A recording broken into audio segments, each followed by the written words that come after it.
But conservatism has done a lot, actually, over the decades. There was a piece some time ago by Charles C.W. Cook at National Review, and he just hit some of it. You can think of some of it yourself.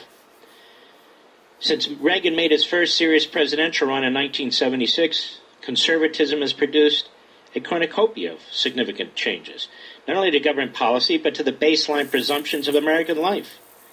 Among these alterations are the tarring and feathering of the reflexively technocratic mindset that obtained from the outset of the New Deal to the end of the 1970s, the marginalization of wage and price controls and of other centralizing tools, the lowering of destructive tax rates on income and other forms of wealth, the deregulation of a significant number of major industries, like ours, and talk radio, a renewed focus on national sovereignty, the successful reform of the welfare system, a consensus around free trade, a much lower minimum wage, a focus on both the text and original meaning of the Constitution when discussing limits on governmental power, the restoration of the right to keep and bear arms, the stronger protection of freedom of expression, a national partial birth abortion ban, the death of speech-killing campaign finance reform, so-called, and lest we forget, the peaceful dismantling of the Soviet Union.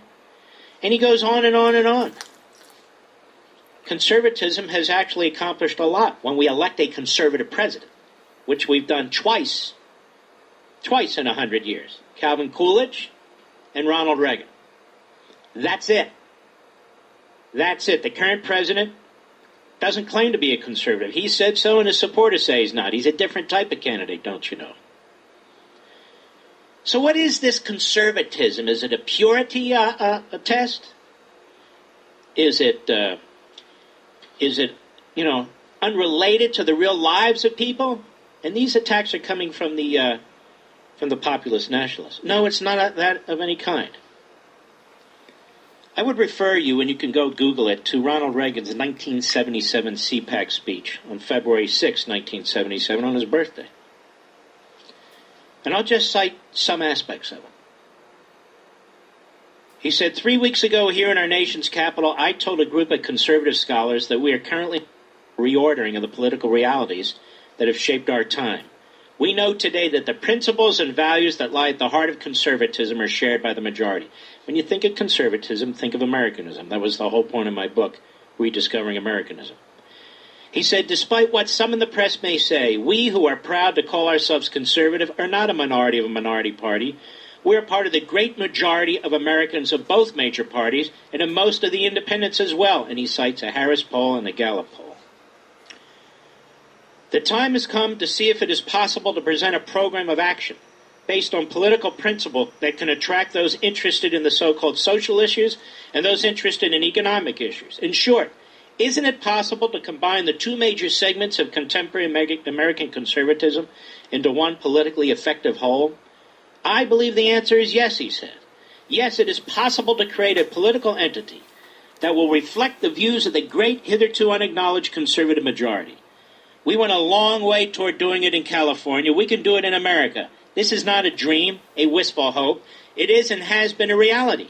I've been the conservative future. I have seen the conservative future, and it works, he said. Let me say again what I said to our conservative friends from the academic world. Ryan Vision is not simply melding together the two branches of American conservatism into a temporary uneasy alliance, but the creation of a new lasting majority. This will mean compromise, but not a compromise of basic principles. What will emerge will be something new, something open and vital and dynamic, something the great conservative majority will recognize as its own, because at the heart of this undertaking is principled politics. I've always been puzzled by the inability of some political and media types to understand exactly what is meant by adherence to political principle. All too often in the press and the television evening news, it is treated as a call for ideological purity. And I might add, you read these knuckleheads and hear them on the air saying exactly that. They sound like leftists because they have no comprehension of what it means to be a conservative. He said, whatever ideology may mean, and it seems to mean a variety of things depending upon who is using it, it always conjures up in the mind a picture of a rigid, irrational clinging to abstract theory in the face of reality. We have to recognize that in this country, ideology is a scare word, and for good reason. Marxist-Leninism is, to give one example, an ideology. All the facts of the real world have to be fitted to to the bed of Marx and Lenin. If the facts don't happen to fit the ideology, the facts are chopped off and discarded. I have said exactly the same thing. That's why we're not an ideology, we conservatives. We're a system based on human experience. He said, I consider this to be the complete opposite to principled conservatism. If there's any political viewpoint in this world which is free from slavish adherence to abstraction, it is American conservatism. When a conservative states that the free market is the best mechanism ever devised by the mind of man to meet material needs, he's merely stating what a careful examination of the real world has told him is the truth. When a conservative says that totalitarian communism is an absolute enemy of human freedom, he's not theorizing. He's reporting the ugly reality captured so unforgettably in the writings of Alexander Solzhenitsyn. When a conservative says it's bad for the government to spend more than it takes in, he's simply showing the same common sense that tells him to come in out from the rain. I can't read it all, but I'm bouncing around. He said when a conservative quotes Thomas Jefferson, that government that is closest to the people is best, it is because he knows that Jefferson risked his life, his fortune, and his sacred honor to make certain that what he and his fellow patriots learned from experience was not crushed by an ideology of empire. Conservatism is the antithesis of the kind of ideological fanaticism that has brought so much horror and destruction to the world. The common sense and common decency of ordinary men and women, working out their own lives in their own way. This is the heart of American conservatism today. Conservative wisdom and principles are derived from willingness to learn, not just from what is going on now, but what happened before. The principles of conservatism are sound because they're based on what men and women have discovered through experience, and not just one generation or a dozen, but in all the combined experience of mankind. When we conservatives say that we know something about political affairs, and that we know can be stated as principles, we're saying that the principles we hold dear are those that have been found through experience to be ultimately beneficial for individuals, for families, for communities, and for nations, found through the often bitter testing of pain or sacrifice or sorrow. One thing that must be made clear in post-Watergate is this. The American new conservative majority we represent is not based on abstract theorizing of the kind that turns off the American people, but on common sense, intelligence, reason, hard work, faith in God, and the guts to say, yes, there are things we do strongly believe in, that we are willing to live for, and yes, if necessary, to die for. That is not ideological purity. It is simply what built this country and kept it great.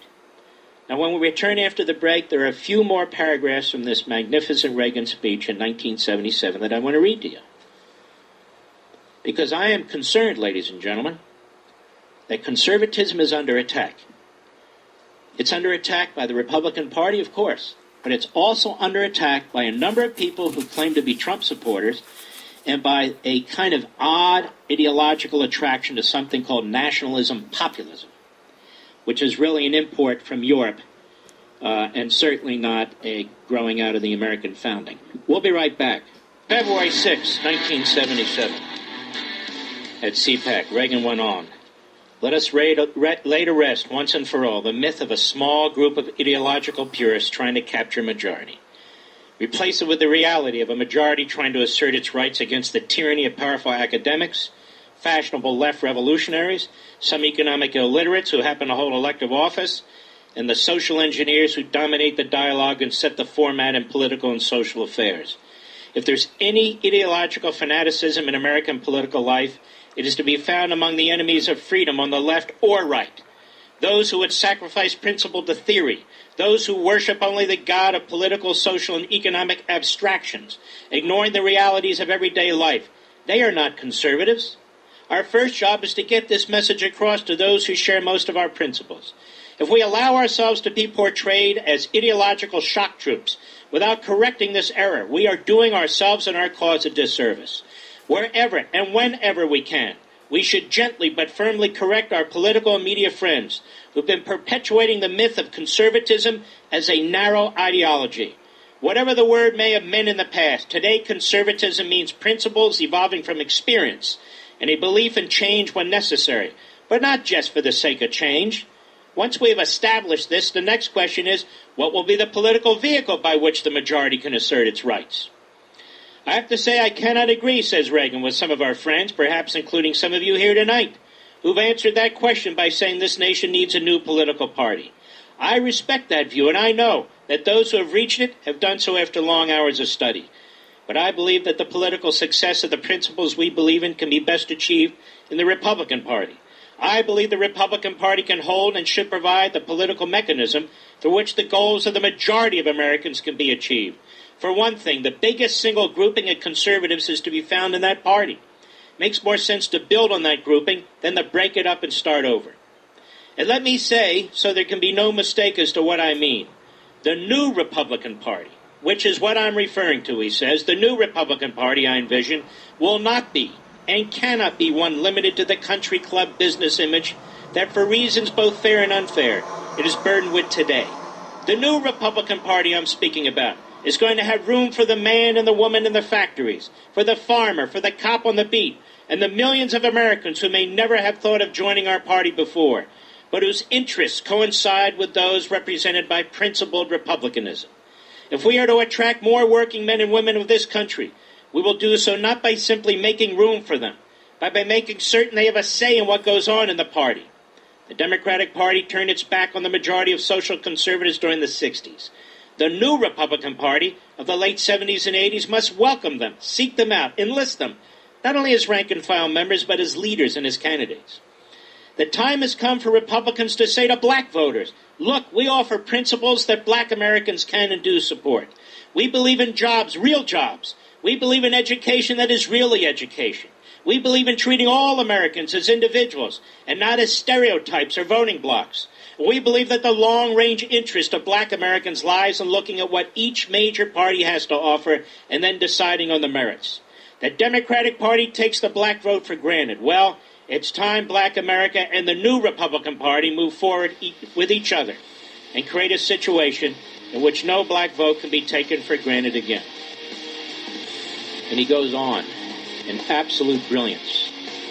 We have not ever had a candidate like this. We have not ever had a president like this. Steeped in principle. A man who understood his beliefs. A man who had a vision. A man who sought to accomplish those principles. It wasn't just theorizing. Reagan won in 1980 and 84. Had two massive popular vote landslides and electoral college landslides that no Republican running for president right now, or in the recent past, I should say, could ever accomplish. And he won over blue-collar Democrats by the millions. And he was supported by the Teamsters Union when he ran in 1980. And even the AFL-CIO sat on the sidelines. He was supported by Ralph Abernathy, a civil rights leader, the right-hand man to Martin Luther King. And Democrats flocked to support Reagan. That's why he won so many states. And not by a little, by a lot. By a lot.